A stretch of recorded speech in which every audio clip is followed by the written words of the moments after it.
All right, so emotions are still running very, very high in the midst of President Joe Biden's inauguration, right? He is now the president, and Donald Trump, the former president, has left the White House.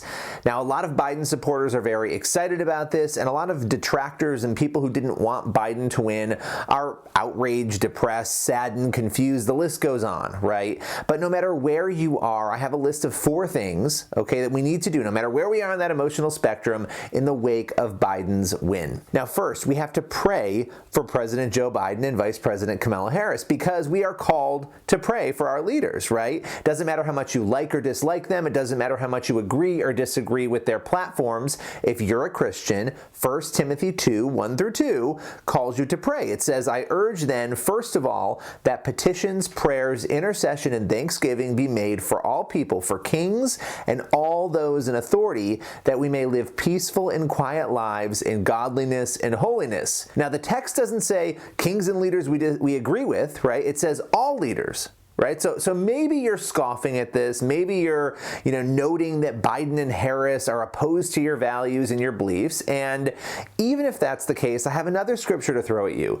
Jesus also told us to, quote, love your enemies and pray for those who persecute you. So that's a checkmate, okay? We've got to pray for them. And in addition to praying, we also have to really do something else that I think is incredibly important right now. And this is something we see in James 3. Watch our tongue. Now, we're told in James 3 that the tongue can destroy us, it can destroy relationships, it can set the whole forest on fire. And I think a lot of us in the days, the weeks, the months, maybe even the years that have passed, we haven't really watched what we're saying, what we're tweeting, what we're putting out there. And with all this rhetoric and chaos and anger at this fever pitch, now is the time for us to really watch what we're saying and how we're behaving. Matthew 5 says, blessed are the peacemakers, for they will be called children of God. Now, that doesn't mean we never defend ourselves, right? But there's a time and a place to stand up for what's right, and there's a tone. There's a way to do it.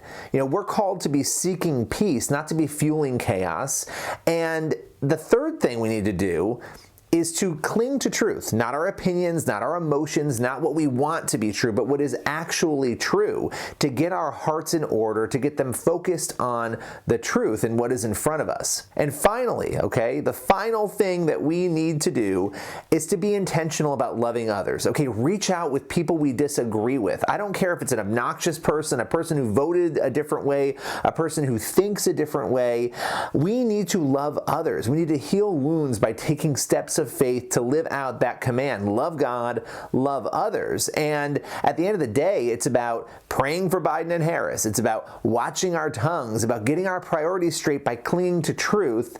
And no matter what, no matter how we feel about the truth, clinging to that, okay, that's essential. And then loving others, okay, that's just like 4 things that we need to do right now if we want to heal this country, if we want to make sure that we ourselves are in line with where we need to be. This is the time people are watching the church and they're looking to see what are Christians really about. And this is what we're really about, loving God and loving others.